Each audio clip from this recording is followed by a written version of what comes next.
नमस्कार दोस्तों आज है 17 जून 2022 और आज की जो सबसे ज़्यादा गिरने वाले स्टॉक है वो है टाइटन आपका 6.09% गिरावट के साथ में बंद हुआ है। उसके बाद विप्रो, श्री सीमेंट आप देखेंगे, एचडीएफसी लाइफ और बीपीसीएल। दोस्तों ये सारे स्टॉक आज गिरने वाले थे। इसके अलावा 30 स्टॉक और भी थे इसमें जो कि डाउन में गए हैं दोस्तों आज, और 15 स्टॉक ओनली एडवांस में थे, जिनमें सबसे ऊपर बजाज फिनसर्विस, बजाज फाइनेंस, कोल इंडिया, जेएसडब्ल्यू स्टील, उसके बाद रिलायंस। दोस्तों टाइटन का जो वीडियो था वो ऑलरेडी आप लोग को दिया हुआ है, आज उसी को देखेंगे दोबारा से कि क्या आपकी एंट्री वहाँ पे बनती है या नहीं बनती है और कैसे वो ट्रेड कर रहा है। श्री सीमेंट का दोस्तों ऑलरेडी 2 बार वीडियो दिया हुआ है, आप अपडेट खुद चेक करना उसके अंदर में। उसके बाद में बजाज फिन सर्विस का आपको दिया हुआ है, बजाज फाइनेंस का आपको स्पोर्टेशन दिए हुए हैं। ये सारे वीडियोस मैंने ऑलरेडी दे रखे हैं। तो आज हम देखेंगे टाइटन को। टाइटन के बाद में चलिए आज श्री सीमेंट का मैं आपको दिखाता हूँ कि जो मैंने लेवल दिए थे वो काम किए कि नहीं किए। तो दोनों ये लेवल देखेंगे, टाइटन, श्री सीमेंट, और उसके बाद में बजाज फिन सर्विस और बजाज फाइनेंस, ये चारों लेवल देखेंगे और चारों में जानने की कोशिश करेंगे कि हमने जो काम आपको बताया था जो वो काम किया कि नहीं किया, सपोर्ट सेंस जो आपको दिए थे उन्होंने काम किया या नहीं किया। सबसे पहले टाइटन को देखते हैं। टाइटन दोस्तों हमने दिया था 7 जून को। तो 7 जून को जो टाइटन हमने दिया था तो उसके बारे में देखते हैं अभी क्या हो रहा है। टाइटन लिमिटेड कंपनी दोस्तों, आपको जो सपोर्ट रेजिस्टेंस मिले थे वो मैं आपको दिखाता हूँ अभी डेली के चार्ट पर लेकर के। ये देखिए दोस्तों, ये सपोर्ट रेजिस्टेंस थे, इसके नीचे में है और भी हैं। ये आपको टारगेट दिए गए थे ऊपर के ये वाले, और ये सपोर्ट रेजिस्टेंस थे आपके 7 जून को जब मैंने दिया था। ये यहाँ पे चल रहा था, तकरीबन इसी रेंज में था ये। तो दोस्तों मैंने बताया था इसमें कि डेली के चार्ट पे जब भी ये इसमें 20 SMA के ऊपर में क्लोज कर जाए और यहाँ पे आपका ग्रीन सिग्नल आए तो आपको बाई करना है। आप कोई झंझट में नहीं पड़ना चाहते हैं तो सीधे सीधे सपोर्ट पे एंट्री लीजिए और रेजिस्टेंस पे उसको बिक्री कीजिएगा। तो यहाँ पे अभी सपोर्ट पे आने की कोशिश कर रहा है। ये 1791 का जो सपोर्ट है उसको ये टच कर जाएगा। निफ्टी अब जैसे नीचे आएगी इसको टच कर जाएगा। इस चार्ट को देख के बिल्कुल लग रहा है, क्लियर लग रहा है कि यहाँ से ये नीचे आ सकता है और यहाँ पे आपको टच कर सकता है। इनकेस यहाँ पे टच नहीं कर सकता तो एक एंट्री आपकी यहाँ बनी हुई है, आपको एवरेजिंग यहाँ पे करनी है। यदि नीचे आता है तो नहीं करता है तो यहाँ पे जो एंट्री आपकी बनी है वही आपको ये टारगेट दे देगी। और उसके बाद में यदि ज़्यादा गिरावट आती है तो फिर 1617 का ये आपका टारगेट इसमें आ जाएगा। दूसरा स्टॉक था दोस्तों श्री सीमेंट। श्री सीमेंट भी मैंने आपको दिया था, इसकी वीडियो 2 बार डाले थे हमने, ठीक है। तो श्री सीमेंट का देखते हैं।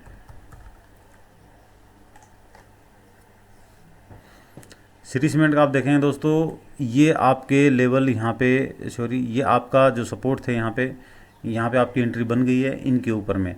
तो इनके ऊपर में जो आपकी एंट्री बनी है तो टारगेट आपका ऊपर का ये है दोस्तों। ये एक रेंज मैंने बताई थी, ये 2 जो लाइन दिखाई दे रही है इसके बीच में ये ट्रैवल कर सकता है काफ़ी दिन तक, काफ़ी दिन तक मतलब 5-7 दिन 10 दिन तक इसके अंदर में रह सकता है। तो अभी इसके नीचे में क्लोज दे दिया है, आप देख रहे हैं ये कैंडल इसके नीचे में क्लोज कर गई है। तो आई होप कि ये यहाँ पे आना चाहिए, यहाँ पे अभी 15,490 पे। अब टोटल देखते हैं, निफ्टी के ऊपर भी डिपेंड करेगा, और सोल्ड जोन में ऐसे चल रही है निफ्टी भी, हो सकता है वहाँ से थोड़ा रिकवर ले ऊपर की ओर, बट बहुत जल्दी तो नहीं लगता है कि इतनी जल्दी ऊपर निकल जाएगी। 200 400 या 500 700 पॉइंट तक का अपसाइड दिखा सकती है। फिलहाल तो निफ्टी कहीं सपोर्ट वोट पे नहीं है। मैं आपको डेली का जो अपना वीकली का जो एनालिसिसमेंट है उसमें बताने की कोशिश करूँगा, वहाँ आप समझने की कोशिश करना उसमें। तो दोस्तों इस रेंज से यदि ये निकल के बाहर आ रहा है तो यहाँ पे आपकी एंट्री बन जाएगी। एक एंट्री आपने यहाँ ले लिए, एक एंट्री यहाँ बन जाएगी। ये मैंने आपको 7 जून को दिया था और इससे पहले मैंने लेवल दिए थे, तो वहाँ पे मैंने 7 जून को आपको दोबारा से अपडेट दिया था। अब नेक्स्ट हम चलते हैं आपका बजाज फाइनेंस के ऊपर में। बजाज फाइनेंस को का जो स्टॉक था वो आपको दिया था दोस्तों 12 जून को, अभी हाल ही में दिया है। तो बजाज फाइनेंस का भी देख लेते हैं एक बार क्या हुआ है।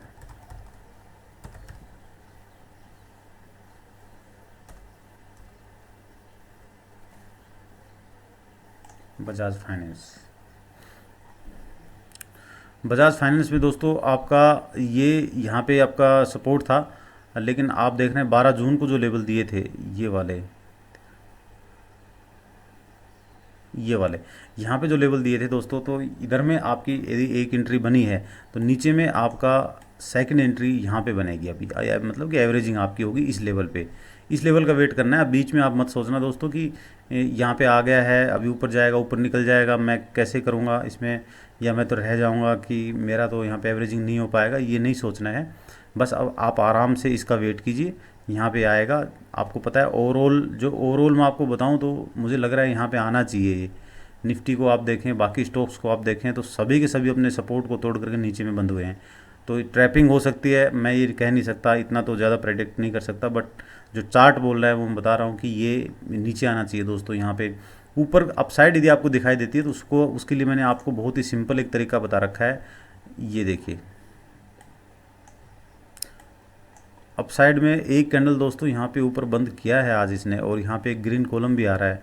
तो अपने हिसाब से तो ये अप जाना चाहिए। अभी तो ये मान लो 1 घंटे का ये जो चार्ट है, जो डेली का हमने देखा तो वो तो अगले 3-4 महीने का दिखा रहा है हमें, लेकिन 1 घंटे का जो चार्ट है वो आपको अगले 3-4 दिन का दिखाता है कि उसमें क्या होने वाला है। तो यहाँ तो बुलिश में बंद हुआ है, इस हिसाब से ऊपर जाना चाहिए। बट आप एक काम करना दोस्तों, क्योंकि यहाँ पे 1 मिनट रुकिए, इसको मैं थोड़ा सा चार्ट को ठीक करता हूँ।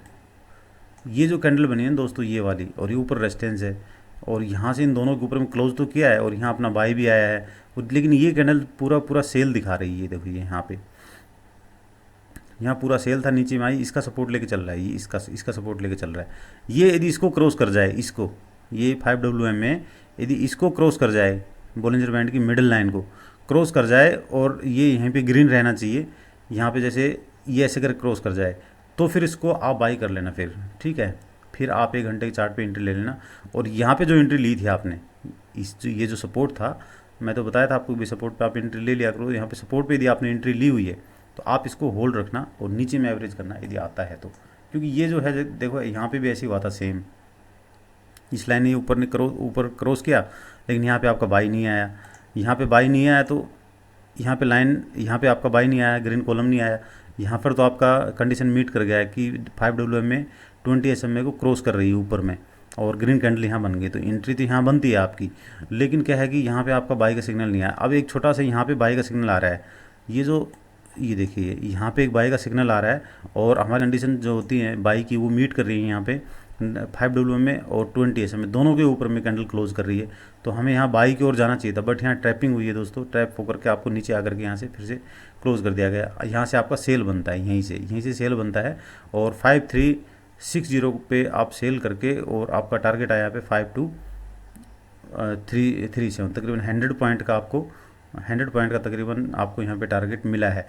तो ये तो आपका हो गया दोस्तों स्विंग ट्रेड के लिए हो गया। तो 100 पॉइंट या 40-50 पॉइंट या 200 पॉइंट, 300 पॉइंट, 500 पॉइंट के लिए आप लोग इसमें खेलते हो, तो वो आपकी क्वांटिटी के ऊपर डिपेंड करता है। आप कॉल पुट बाई करते हो तो उसमें आपका काम करेगा। जैसे ये तो कॉल पुट बाई आप करोगे, कॉल बाई करोगे तो ऊपर में आपको अच्छा प्रॉफिट दे देगा। आप पुट यहाँ पे बाई करते हो या कॉल सेल करते हो तो भी आपको यहाँ प्रॉफिट आ रहा है। और यहाँ पे जैसे क्लोज किया, लेकिन ये BTST के रूप में मत किया करो। ये लास्ट में जो कैंडल क्लोज करती है ना, उसका कोई भरोसा नहीं होता कि ये क्या करेगी। बीच में दिन में यदि कभी करती है तो फिर एंट्री लेना आपने, इस चीज़ का आप ध्यान रखना। बाकी इसका पूरा आप देखना, पिछला चार्ट आप चेक करना, वहाँ से आपका क्लियर हो जाएगा, ठीक है। उसके बाद आपका और दोस्तों दूसरा है स्टॉक। चलिए ये पूरे हो गए हैं। इसमें आज मैं आपको विप्रो के दे देता हूँ फिर, ठीक है। विप्रो का हम आज बात करेंगे, बाकी स्टॉक के मैंने थोड़ी आपकी परफॉर्मेंस दिखा दी आपको। चलिए विप्रो का देखते हैं, विप्रो में क्या हो रहा है।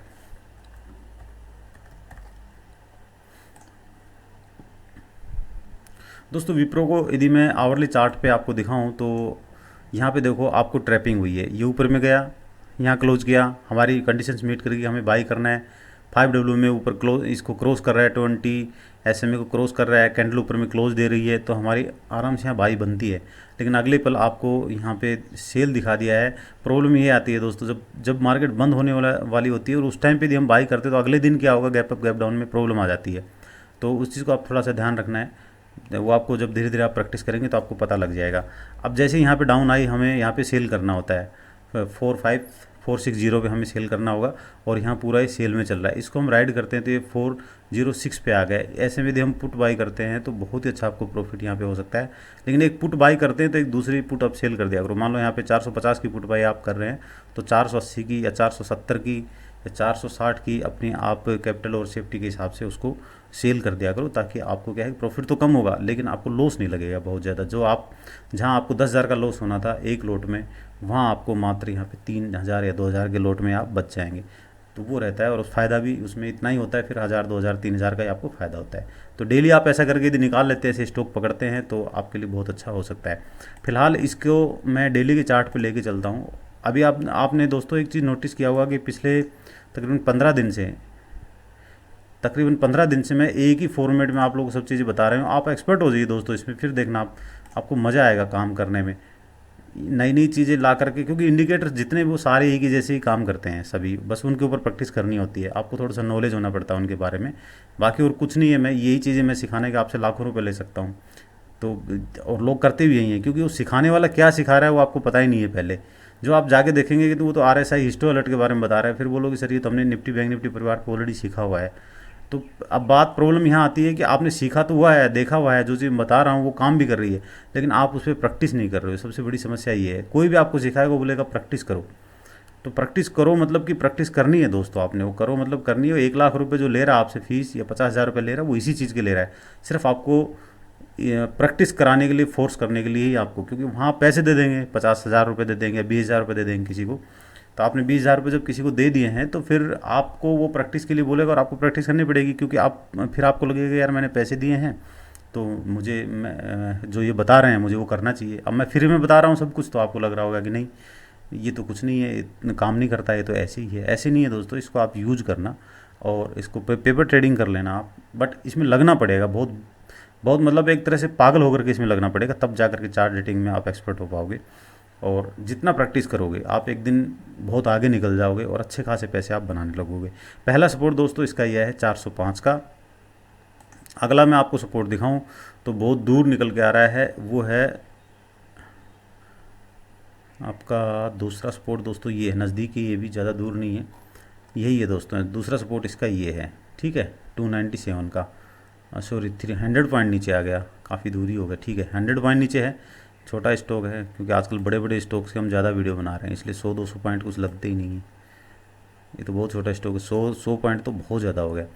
तो दूसरा सपोर्ट आपका ये होगा दोस्तों, और तीसरा खूब ज़्यादा ही मतलब ये हो गया कि भाई क्या करें, अब तो कुछ हो ही नहीं सकता है इसमें। तो तीसरा सपोर्ट तो इसका बहुत दूर आ रहा है, लेकिन फिर भी हम नज़दीक का एक सपोर्ट पकड़ने की कोशिश करेंगे, वो है दोस्तों ये वाला सपोर्ट एग्जैक्ट, ठीक है ये वाला सपोर्ट है। तो ये 3 सपोर्ट आपके पास आ गए हैं। आगे के टारगेट आपको दिखाई दे दिए होंगे, यदि आप मेरे रेगुलर व्यूअर हैं तो आपको टारगेट दिखाई दे दिए होंगे। पहला टारगेट ये है, दूसरा टारगेट आपका ये है, ठीक है दोस्तों, ये आपका दूसरा टारगेट काफ़ी बड़ा टारगेट है, यहाँ से ऊपर क्लोज किया तो ये वाला टारगेट आ जाएगा आराम से। तो दोस्तों इसमें अब एंट्री कैसे लेनी है, आप कल देखना है इसको, मतलब कि मंडे को जो मार्केट खुलेगी 19 तारीख को, 19 तारीख को जो मार्केट, 20 तारीख को जो मार्केट खुलेगी 20 जून को, तब आप देखना है इसको कि ये इसके नीचे ट्रेड करता है या ऊपर करता है। यदि इसके नीचे ट्रेड करता है तो आप वेट करना है इसका, फिर फ्रेश एंट्री फिर यहाँ मत लेना, फ्रेश एंट्री आप यहीं पे लेना फिर 300 पे। और दूसरा 1 घंटे का चार्ट फिर आप लगा लेना, फ्रेश एंट्री लेते हैं आप, क्योंकि सपोर्ट पे तो है ही, ये तो कंफर्म है कि भाई हमने यहाँ एंट्री लेनी है, लेकिन आपको कंफर्मेशन 1 घंटे के चार्ट में मिल जाती है तो बहुत बढ़िया। ये घूम के यहाँ आ जाता है और ये इसके ऊपर में बंद कर जाता है, यहाँ ग्रीन कॉलम आ जाता है, तो बेशक यहाँ से 20-30 पॉइंट ऊपर ही मिले आपको, कोई प्रॉब्लम नहीं है, आप इन्वेस्टर हैं, 20-30 पॉइंट का नहीं देखना है इसमें, आप आराम से इसमें ऊपर में एंट्री ले लेना 1 घंटे के चार्ट पे। आज मैंने आपको इसकी जर्नी नहीं कराई, वो करा देता हूँ, आपको मज़ा आएगा पिछला इसका हिसाब किताब देखने में। मंथली चार्ट पे चलते हैं, मुझे बहुत अच्छा लगता है जब मैं किसी स्टॉक की जर्नी करता हूँ, तब बहुत बढ़िया लगता है, पता लगता है कि इसका क्या क्या होना था। देखो 96 में दोस्तों लिस्टेड हुआ था, रेट उस समय तो कुछ था ही नहीं इसका, 20-30 पैसे में चलता था ये कहीं, 96 में देखो 30-40 पैसे में चलता था ये कहीं, ठीक है दोस्तों, बहुत ही सस्ता स्टॉक था। 98 में आप देखोगे 11 रुपये पे था, और उसके बाद आप देखोगे 99 में ये स्टॉक 50 रुपये, और फिर बाप रे बाप कितना 386 का हाई इसने लगाया था दोस्तों 2000 में। किसी ने यहाँ पे एंट्री बनाई होगी तो उसके तो कपड़े फट गए होंगे अभी तक। कोई कितना पेशेंस रखेगा किसी स्टॉक में, हम इन्वेस्टर को कह देते हैं कि भाई पेशेंस रखो पेशेंस रखो, बताइए आप इसमें कोई कितना पेशेंस रखेगा। यहाँ से टूट करके ये तो सीधे यहाँ पे आ गया, क्या हुआ था पता नहीं उस टाइम पे, 2000 पे 81 पे आ गया दोस्तों, ये न्यूज़ निकाल लेना आपकी क्यों ऐसा हुआ था। उसके बाद फिर थोड़ा सा बढ़ा, और 2007 में दोस्तों ये फिर 147 पे फिर डाउन आया आपका 46 पे। अप डाउन का खेल ये खेलते रहा, यहाँ पे काफ़ी साल तक ये इसी रेंज में रहा, 2-3 साल तक 4 साल तक ये एक रेंज में रहा दोस्तों। उसके बाद से फिर से स्टॉक ने बढ़ना शुरू किया, और ये आपने इसने हाई लगाया 248 का, 2 मार्च 2015 को इसने हाई लगाया। उसके बाद में फिर से एक रेंज में आ गया, ये बहुत ही कम चला स्टॉक। उसके बाद में फिर इसने दोस्तों 2020 में लो लगाया 164 का, ये स्टॉक तो पिछले 20 साल से ऐसे ही चल रहा है, बस 100, 150, 200, 100, 150, 200। इस स्टॉक ने मेरे ख्याल से किसी को पैसे कमा के नहीं दिए होंगे। जब हम नए नए मार्केट में आए थे यहाँ पे, जब इस दौरान में हम मार्केट में आए थे, तो उस टाइम पे लोग हमें कहते थे, हम यूट्यूब में देखते थे, जो बड़े बड़े जो अपने एडवाइज़र थे, अभी भी अवेलेबल हैं वो यूट्यूब में, वो लोग बोलते थे विप्रो खरीदो बहुत अच्छा है, विप्रो खरीदो बहुत अच्छा है। तो विप्रो ने कुछ किया किया नहीं, कुछ किया दिया तो है नहीं इसने। लेकिन यहाँ पे कोरोना के बाद से 167 आईटी कंपनियों के शेयर बहुत ज़बरदस्त भागे, आपने देखा होगा। मेडिकल के जो अपने थे ये वाले स्टॉक भागे हैं, और आपके आईटी के ज़्यादा स्टॉक भागे हैं, तो आपने देखा होगा। और उसके अलावा जितने भी स्टॉक थे, कोरोना का टाइम का जो लो लगाया था 20 मार्च 2020 को, वो लो लगाने के बाद से सभी स्टॉक बहुत ही ज़बरदस्त 10-10 गुना भागे हैं, 20-20 गुना कोई कोई यहाँ पे हुआ है। तो आप देखेंगे इसके बाद से इसने हाई लगाया बहुत ही ज़बरदस्त 700 का। लेकिन जिस भाई ने 2000 में इसमें पैसा लगाया होगा 203 पे, 20 साल में उसका पैसा डबल ही हुआ है इसमें। तो इस स्टॉक ने तो बिल्कुल धो दिया है लोगों को। मैंने जितने भी यूट्यूब में हम उस समय वीडियो देखते थे, अभी भी कई बार देख लेते हैं, ऐसा नहीं है। तो जो देखते थे तो उनमें सभी लोग कहते थे विप्रो लो, विप्रो लो, विप्रो लो। विप्रो ने कुछ किया दिया नहीं। यहाँ पे जिसने लगाया है बस उसको सिर्फ 3 गुना पैसा करके दिया है। अब फिर से इसने नीचे की ओर अपनी जर्नी स्टार्ट कर दी है। यहाँ पे तो रुकेगा तो ठीक, आप ले लेना, अदरवाइज़ यहाँ पे रुकेगा, यहाँ ले लेना, ठीक है। 300 के करीब करीब जब ये आएगा तो इस पर आप ले लेना। क्योंकि मंथली में आप देखेंगे इसमें एक मुझे कुछ दिखाई दे रहा है, आप लोग को भी दिखाई दे रहा होगा मंथली में। ये देखिए सेल में ये यदि मंथली इसका इस महीने ये सेल में यदि क्लोज हो जाता है तो कोई माय का लाल नहीं इस स्टॉक को पकड़ के ऊपर कर देगा। कितना बड़ा ऑपरेटर आ जाए, यदि ये सेल में रहेगा तो वो इसको बाई में कन्वर्ट कर ही नहीं पाएगा, ये यहाँ पे टच करेगा। इसमें एक चीज़ दोस्तों, एक और मैं आपको चीज़ दिखाता हूँ। बोलिंजर बैंड का आपको पता है, अपर लाइन में और जो लोअर लाइन है दोनों इसमें सपोर्ट रेजिस्टेंस का काम करती हैं। ये जो चल रहा है अभी बोलिंजर बैंड का, ये जो लाइन चल रहा है, देखो ये जो है ये घूम करके ऐसे आएगा यहाँ पे, ठीक है। पेंसिल से दिखाता हूँ, ये धीरे धीरे मान लो ये करते रहेगा तो ये घूम के ऐसे आ जाएगा, या हो सकता है ये घूम करके ऐसे करके ये यहाँ पे भी आ जाए। तब ये जो कैंडल्स बनती एक एक महीने आपकी ऐसे आएंगी, तब ये दोनों सपोर्ट आपको मिल जाएंगे यहाँ पे। एक तो ये मिल गया अपना, ये लाइन मिल गया, और दूसरा आपको ये वाला मिल गया, बोलिंजर बैंड का ये वाला लाइन मिल गया।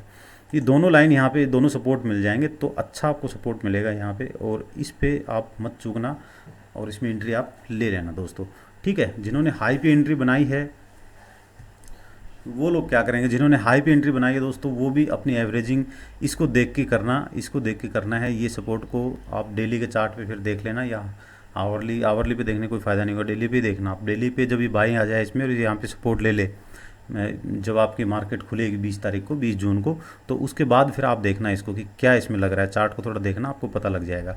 तो उस हिसाब से आप इसको अपना एंट्री एवरेजिंग कर सकते हैं। दूसरी एवरेजिंग आप यहाँ करना, फ्रेश एंट्री वाली यहाँ पे और यहाँ पे दोनों जगह एंट्री, और यहाँ पे एंट्री और यहाँ एवरेज। सिंपल फंडा है, कोई ज़्यादा इसमें कुछ मैंने कॉम्प्लिकेसी की नहीं है, बहुत ही सिंपल। आप देख के आप भी ये काम कर सकते हो, कोई बहुत मुश्किल काम है नहीं ये। किसी को फीस देने की ज़रूरत है नहीं।